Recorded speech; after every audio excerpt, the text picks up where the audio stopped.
കൂട്ടുകാർക്ക് നല്ലൊരു ദിവസം ആശംസിച്ചുണ്ട്. മാമ്പഴത്തിന്റെ പുതിയ വീട്ടിലേക്ക് സ്വാഗതം. നമുക്ക് നേരെ ഗീതുവിന്റെ ഗോവിന്ദന്റെ ഇന്നത്തെ ഒരു അടിപൊളി വിശേഷത്തിലേക്ക് അങ്ങോട്ട് പോയാലോ. ഇന്നത്തെ വിശേഷത്തെ കാണിക്കുന്നത് വിജയലക്ഷ്മിനെ ഫോൺ വിളിക്കുകയാണ് ഗീതു. പിന്നീട് അറക്കൽ കുടുംബത്തിൽ നടന്ന കാര്യങ്ങളൊക്കെ പറയണം. വരുണിനെ വീട്ടിൽ നിന്ന് ഇറക്കി വിട്ട് നടന്നും ആ സംഭവങ്ങളൊക്കെ. വിജയലക്ഷ്മി വെച്ച് അത് നല്ലൊരു കാര്യമുള്ളൂ എന്ന് പറയാം. നല്ലൊരു കാര്യം തന്നെയാ. പക്ഷെ ഞാൻ എന്റെ ഫോണിനകത്ത് ഉണ്ടാക്കിയ തെളിവുകളായിരുന്നു. ആ തെളിവുകളൊക്കെ രഞ്ജു ഉണ്ടല്ലോ, അവളാണ് എനിക്കെതിരെ എനിക്കെതിരെ എന്നല്ല, ആ തെളിവുകളൊക്കെ എന്റെ ഫോണിനകത്ത് നിന്ന് അടിച്ചു മാറ്റി ഗോവിന്ദന് കൊടുത്ത അവളാ. പിന്നീട് അവൾ അതിന്റെ ക്രെഡിറ്റ് അടിച്ചു മാറ്റി എന്ന് പറയാം. ഇതെല്ലാം കേട്ട് കഴിഞ്ഞപ്പോൾ ആകെപ്പാടൊരു ഞെട്ടലുണ്ടാവുകയാണ് വിജയലക്ഷ്മിക്ക്. എന്റെ ദൈവമേ, രഞ്ജുവാണ് ഇതിനകത്ത് ഇടപെട്ടിരിക്കുന്നത്. ഇനി രഞ്ജു എങ്ങാനും ഇതെന്ന് ചെയ്തെന്ന് അറിഞ്ഞിട്ടുണ്ടെങ്കിൽ രാധികാമ്മ വെറുതെ ഇരിക്കില്ല. രഞ്ജുവിന് എന്തെങ്കിലും ചെയ്യുവോ, അങ്ങനെ ഒരു ചിന്ത പെട്ടെന്ന് വിജയലക്ഷ്മിയുടെ ഉള്ളിൽ ഉണ്ടാവുന്നതാണ്.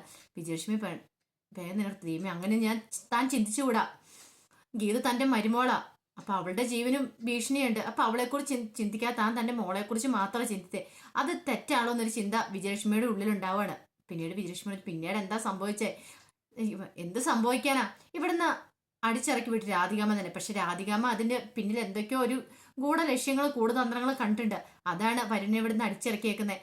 ഒരുപക്ഷെ ഇനി അവരുടെ തന്ത്രങ്ങളൊന്നും ആരും അറിയാൻ പാടില്ല, അതുകൊണ്ടായിരിക്കും. പക്ഷെ ആ തെളിവുകളൊക്കെ വെച്ച് ഞാൻ അവരെ എല്ലാരെയും ഈ വീട്ടിൽ നിന്ന് അടിച്ചു പുറത്താക്കാൻ ശ്രമിച്ചിരുന്ന രാധികാമ്മയുടെ വരുണിന്റെ എല്ലാം കള്ളത്തരം പുറത്താക്കണമായിരുന്നു. പക്ഷെ ആ രഞ്ജു വന്ന് എല്ലാം നശിപ്പിച്ചില്ലേ. ആ കുഞ്ചുവിനെ കൊണ്ട് ഒരു രക്ഷയില്ല. ഇങ്ങനെ പോയിട്ടുണ്ടെങ്കിൽ ആ കുഞ്ചിനെ ഞാനായിരിക്കും ആദ്യം ഇല്ലാതാക്കുന്ന പറയാം. അയ്യോ മോളെ, അങ്ങനെയും ചെയ്യില്ലേ എന്ന് പറയണം. പിന്നെ എന്ത് ചെയ്യണം നമ്മ പറയണേ. ഇപ്പൊ തന്നെ കണ്ടില്ലേ എനിക്കെതിരെ അവളാ അങ്ങനെയൊക്കെ ചെയ്തത്. അവൾക്ക് അതിന്റെ വല്ല ആവശ്യം ഉണ്ടായിരുന്നോ എന്റെ ഫോണിൽ നിന്ന് തെളിവ് അടിച്ചു മാറ്റണ്ടേ. വിജയലക്ഷ്മി പറഞ്ഞു, എന്തിനാ അവളോട് ഇങ്ങനെ ദേഷ്യം കാണിക്കുന്നേ? അവളൊന്നും ചെയ്യാനൊന്നും പോകണ്ട കേട്ടോ എന്ന് പറയണം. പെട്ടെന്ന് ഗീതിച്ചു, അതെന്താ അമ്മ അങ്ങനെ പറഞ്ഞേ? ഇപ്പൊ നിന്റെ ശത്രു രഞ്ജു അല്ല. നിന്റെ ശത്രു ആരാ ഇവിടെ? രാധികയും വരണമല്ലേ. അപ്പൊ അവരെ ആദ്യം അവിടുന്ന് പോച്ച് പുറത്തെ അടിക്കാൻ നോക്ക്. അതിനുള്ള തന്ത്രങ്ങളൊക്കെ മെനയെ. അതിന്റെ ഇടയ്ക്ക് വെറുതെ രഞ്ജുവിന്റെ പുറകെ പോയി സമയം കളയില്ലേ മോളെ എന്ന് പറയണം.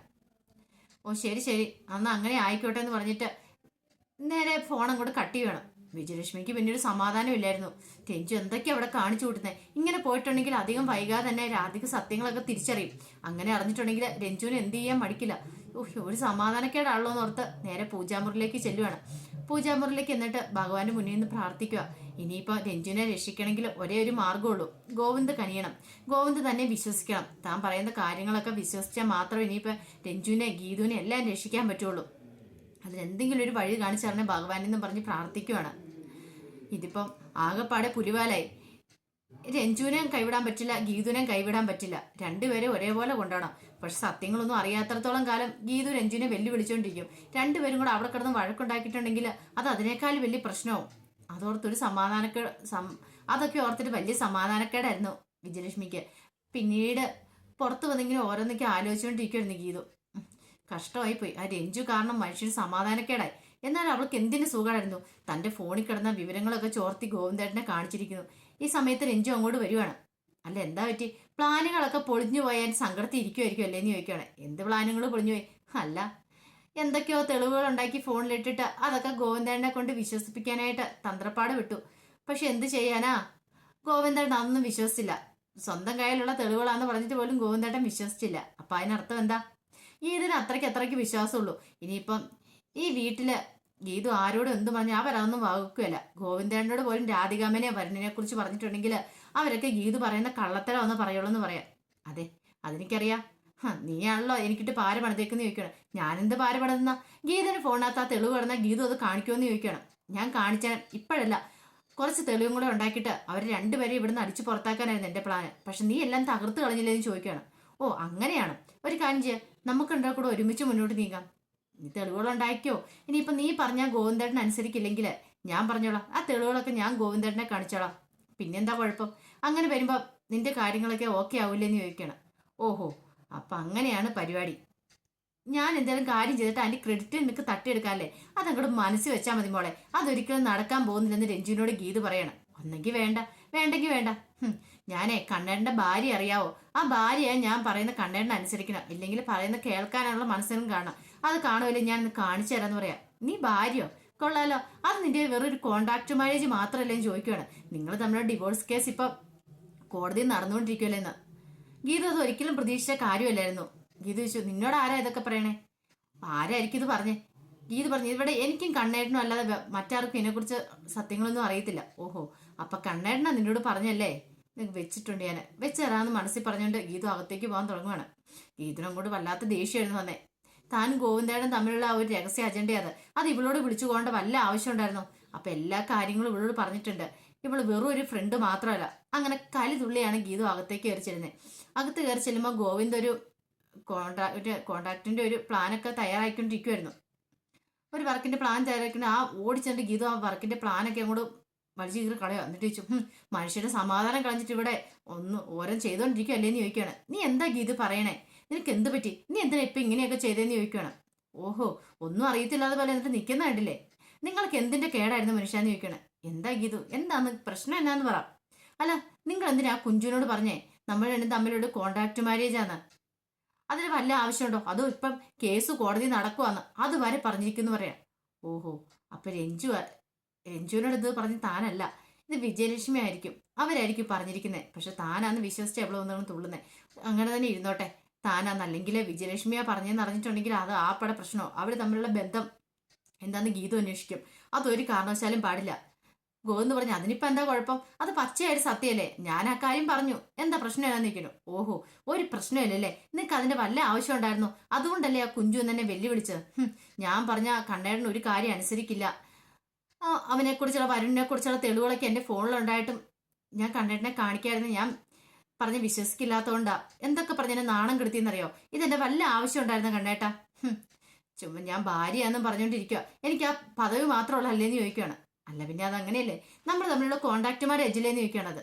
ഓ അങ്ങനെയാണോ? എന്നാ പിന്നെ ഈ കഴുത്തെ കിളങ്ങ് താലിയോ എന്ന് പറഞ്ഞാൽ താലിയും കൂടെ ഉയർത്തി കാണിക്കണം. ഇത്തൽ എവിടെയെങ്കിലും എഴുതിയിട്ടുണ്ടോ നമ്മൾ തമ്മിലുള്ള കോണ്ടാക്ട് മാരേജ് ആണ്? ഇത് 916 ഇതിന്റെ എവിടെയെങ്കിലും എഴുതിയിട്ടുണ്ടോ എന്ന് നോക്കിയേ. അന്ന് പറഞ്ഞുകൊണ്ട് കിടക്കുന്നു കോണ്ടാക്ട് മാരേജ്. ഇനി ആരോടെങ്കിലും എന്തെങ്കിലും പറഞ്ഞാണ്ടല്ലോ അപ്പം ഞാൻ ബാക്കി പറയാന്ന് പറയാം.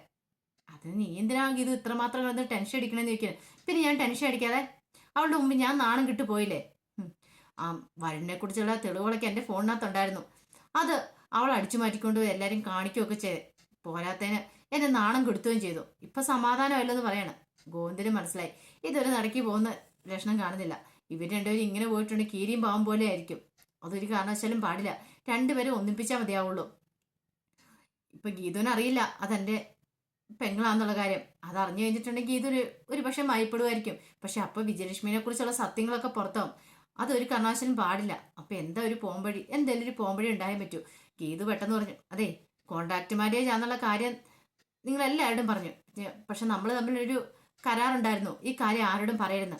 അത് നിങ്ങൾ ലംഘിച്ചില്ലേന്ന് ചോദിക്കുകയാണ്. അതിനിപ്പോൾ എന്ത് ചെയ്യാൻ പറ്റും? അപ്പോൾ ഒരു കാര്യമുണ്ട്, ഞാൻ പറയാം എന്താന്ന്. ഞാൻ ഇതിനെക്കുറിച്ചൊക്കെ ഞാൻ പ്രിയയോട് പറയാം. പ്രിയയ്ക്ക് വേണ്ടിയിട്ടാണല്ലോ ഈ കാര്യം ചെയ്തത്. പ്രിയയ്ക്ക് അല്ലാതെ ബാക്കി എല്ലാവർക്കും അറിയാലോ കോൺട്രാക്ട് മാരേജ് എന്നല്ലേ. അതുകൊണ്ട് പ്രിയയോട് ഞാൻ ഇത് കാര്യങ്ങളൊക്കെ തുറന്നു പറയാന്ന് പറയാം. വേണ്ട വേണ്ട, പ്രിയയോട് പറയേണ്ടെന്ന് പറയണം. അതെങ്ങനെ ശരിയാവും? പ്രിയയ്ക്ക് വേണ്ടിയല്ലേ ചെയ്തേ, എന്നിട്ട് നിങ്ങൾ കരാർ ലംഘിക്കുകയും ചെയ്തില്ലേ? അപ്പൊ പ്രിയയും കൂടെ അറിഞ്ഞിരിക്കണമല്ലോ അവൾക്ക് അവളുടെ ജീവിതത്തിന് വേണ്ടിയിട്ടാണ് ഞാൻ എൻ്റെ ജീവിതം കളഞ്ഞെന്നുള്ളത്. വന്നാൽ നീ ഞങ്ങൾ വിളിച്ച് പറയാൻ പറയണം. ഗോവിന്ദ് പെട്ടെന്ന് തന്നെ ഗീത് ഫോൺ എടുത്തിട്ട് പ്രിയ ഡയൽ ചെയ്യുവാണ്. അങ്ങനെ കോൾ കിട്ടിക്കും. പ്രിയ എന്താ ഗീത ചേച്ചി, എങ്ങനെയായി കാര്യങ്ങളൊക്കെ? ഓക്കെ ആയെന്ന് ചോദിക്കും. ഇവിടെ ഒരു കുഴപ്പമില്ലാന്ന് പറയാണ്. അല്ല എന്ത് പറ്റി ഇപ്പൊ എന്താ ഗീത ചേച്ചി വിളിച്ചെന്ന് ചോദിക്കുകയാണ്. അതെ, ഈ ഒരു കോൺട്രാക്ടിന്റെ കാര്യം പറയാൻ വേണ്ടി വിളിച്ചോ. കോൺട്രാക്ടിന് എന്ത് കാര്യം? ഒരു 3-4 മാസം മുമ്പ് ഒരു കോൺട്രാക്ട് ഉണ്ടാക്കിയിരുന്നു, അതിന്റെ കാര്യത്തെക്കുറിച്ച് പറയാൻ വേണ്ടി വിളിച്ചത്.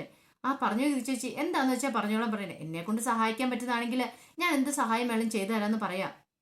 ഗീത ചേച്ചി എനിക്കൊരു ജീവൻ തന്നെ, അതെന്നെ ഒരിക്കലും മറക്കില്ല എന്ന് പറയാണ്. അതേലോ, അപ്പോൾ ഒരു കാര്യം ചെയ്യാം. പണ്ടെന്നല്ല, ഒരു 3-4 മാസം മുമ്പ് ഞാനും കണ്ണേടും തമ്മിലൊരു കോൺട്രാക്ട് മാരേജ് ഉണ്ടാക്കിയെന്ന് പറയാണ്. ആ കോൺട്രാക്ട് മാരേജിൽ കുറച്ച് കാര്യങ്ങളുണ്ടായിരുന്നു. അതല്ല ഇന്ന് നിന്റെ ഗോവിന്ദേട്ടനുണ്ടല്ലോ അത് അങ്ങോട്ട് തെറ്റിച്ചെന്ന് പറയണം. എന്താ ഗീത ചേച്ചി പറയണേ? കോൺട്രാക്ട് ഇതിന്റെ കാര്യങ്ങൾ തെറ്റിച്ചെന്നോ? എന്ത് കാര്യങ്ങളാണ് തെറ്റിച്ചേ? പെട്ടെന്ന് ഗോവിന്ദ് പറഞ്ഞു, അതെ പ്രേമോളെ ഒന്നുമില്ല കേട്ടോ, നീ ഇതൊന്നും വിശ്വസിക്കില്ലെന്ന് പറയാണ്. എന്താ ഗോവിന്ദേട്ട അവിടെ കിടന്ന് പറയണേ? എന്തോ ഒരു കാര്യമുണ്ടല്ലോ. ഗീതു പറഞ്ഞു, അതിനെക്കുറിച്ച് ഞാൻ പറയാന്ന് പറഞ്ഞു. പെട്ടെന്ന് ഗോവിന്ദ് പറഞ്ഞു, ഇവള് ചുമ്മാ പറയുന്ന. ഗീതു പറയല്ലേ ഗീതു എന്ന് പറയുന്നുണ്ട്.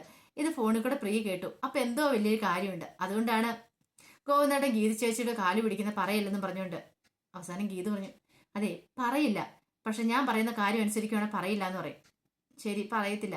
പിന്നെ പ്രിയോട് പറഞ്ഞേ, അതെ ഞാനൊരു വർക്കിന്റെ കാര്യം പറഞ്ഞ, അപ്പൊ അതിനെക്കുറിച്ചായിരുന്നു നിന്നോട് പറയാൻ വേണ്ടി വന്നേ. ഞാൻ പിന്നീട് പറയാട്ടോ എന്ന് പറഞ്ഞ് കോള് കട്ട് ചെയ്യണം. ഈ ഗീത ചേച്ചിക്ക് ഇത് എന്ത് പറ്റിയെന്ന് ഓർത്തുകൊണ്ട് പ്രിയം ഇവിടെ ഇരിക്കുകയാണ്. ഈ സമയം ഫോൺ കട്ട് ചെയ്തിട്ട് ഗീതു പറഞ്ഞു, ഞാനൊരു കാര്യം പറയാൻ നിങ്ങൾ അനുസരിക്കണമെന്ന് പറയാം. എന്ത് കാര്യ? അവളോട് ഇപ്പൊ തന്നെ ചെന്ന് പറയണം നമ്മൾ തമ്മിലുള്ള കോണ്ടാക്ട് മാരേജ് അല്ല, നമ്മൾ തമ്മിൽ ഇപ്പോഴും ഭാര്യ ഭർത്താക്കന്മാരാണ്. അത് അവളോട് നേരിട്ട് എന്ന് പറയണമെന്ന് പറയാം. അതെങ്ങനെ ശരിയാവും? അവളോട് പറഞ്ഞ് അവള് വിശ്വസിക്കുമെന്ന് ചോദിക്കണം. വിശ്വസിപ്പിക്കണം. അവിടെയാണ് നിങ്ങളുടെ മിടുക്കെന്ന് പറഞ്ഞിട്ടുണ്ടെങ്കിൽ. കോണ്ടാക്ട് മാരേജ് പറഞ്ഞ് കുറെ നാളായി എന്നെ ഇട്ട് ഇങ്ങനെ വട്ടം കളിപ്പിക്കുന്നത്. ഇനി മേലാൽ ആരോടും കോണ്ടാക്ട് മാരേജ് എന്ന് പറഞ്ഞു പോയേക്കില്ല. പറഞ്ഞു കേട്ടല്ലോ, ഇത് അവസാനത്തെ താക്കീതാന്ന് പറയണം. ഇപ്പൊ തന്നെ എന്ന് പറയണോ? ഇപ്പൊ തന്നെ ചെന്ന് പറ എന്നും പറഞ്ഞ് ഗോവിന്ദനെ തള്ളി വിടുവാണ്. പിന്നീട് ഗോവിന്ദൻ മുറി ചെല്ലുമ്പോൾ രഞ്ജു ഉണ്ടായിരുന്നു. രഞ്ജുനോട് ചോദിച്ചു, നീ ഞങ്ങൾ തമ്മിലുള്ള കോണ്ടാക്ട് മാരേജ് എന്നുള്ള കാര്യങ്ങളൊക്കെ അറിഞ്ഞില്ലേ? ആ സ്ത്രീ ആയിരിക്കും നിന്നോട് ഇത് പറഞ്ഞല്ലേന്ന് ചോദിക്കും വിജയലക്ഷ്മി. അതെ, അതിനെന്താ കുഴപ്പം? ഓഹോ, എന്നിട്ട് നീ അതിന് ഗീതുവിനോട് പറയുകയും ചെയ്തു. നിനക്ക് എന്തിന്റെ കേടായിരുന്നു എന്റെ രഞ്ജു? അതൊക്കെ ഗീതുവിന്റെ ചെവിയിൽ എത്തിക്കേണ്ട വല്ല കാര്യം ഉണ്ടായിരുന്നോ? അതെ, ഗീതുവിനോട് ഇനിയും ഞാൻ പറയുമെന്ന് പറയാണ്. കോണ്ടാക്ട് മാരേജ് അല്ല, എല്ലാ കാര്യവും ഞാൻ ഗീതുവിനോട് പറയും. ഗീതുവിനെ ഇവിടെ ഇട്ട് ഞാൻ വട്ട് കളിപ്പിക്കുന്നു പറയാം. എന്റെ പൊന്നു രഞ്ജു, നീ ഒന്ന് അടങ്ങിയിരിക്കുക. അല്ലെ തന്നെ അവൾക്ക് സമതല തെറ്റിയ പോലെ അവള് നടക്കുന്നേ. ഇനിയിപ്പോ ഈ കോണ്ടാക്ട് മാരേജിന്റെ കാര്യം പറഞ്ഞ് അടുത്തൊരു പ്രശ്നം അത് ആക്കേണ്ടത് പറയാണ്. രഞ്ജു പറഞ്ഞു, ഗോവിന്ദായിട്ട് എന്ത് പറഞ്ഞാലും ശരി, ഇനിയിപ്പം അവരെ വെറുക്കും. കാരണം അവർ വിജയലക്ഷ്മിനെ സ്നേഹിക്കുന്നുണ്ട്. വിജയലക്ഷ്മി അതേപോലെ തന്നെ തിരിച്ച് അവളെ സ്നേഹിക്കുന്നുണ്ട്. ആരൊക്കെ ആ സ്ത്രീയെ സ്നേഹിക്കുന്നുണ്ടോ അവരൊക്കെ എനിക്ക് വെറുക്കപ്പെട്ടവരാണ്. അതുകൊണ്ട് എന്റെ ശത്രു തന്നെയായിരിക്കും ഗീതു എന്ന് പറയാ. ഇത് കേട്ട് ഞെട്ടിത്തരിച്ച് നിൽക്കുവാണ് ഗോവിന്ദൻ എന്ത് മറുപടി പറയണമെന്ന് അറിയത്തില്ലായിരുന്നു. അതിന്റെ വിശേഷങ്ങളൊക്കെ നമ്മളൊന്ന് കണ്ടേന്ന് പറഞ്ഞിട്ടുണ്ടെങ്കിൽ ഇതിന്റെ ബാക്കി വിശേഷങ്ങളുമായിട്ട് വൈകുന്നേരത്തെ പ്രമോയും ഞാൻ വരാട്ടോ. ഒരിക്കൽ കൂടി എല്ലാവർക്കും നല്ലൊരു ദിവസം ആശംസിച്ചുകൊണ്ട് നിർത്തുന്നു. നന്ദി.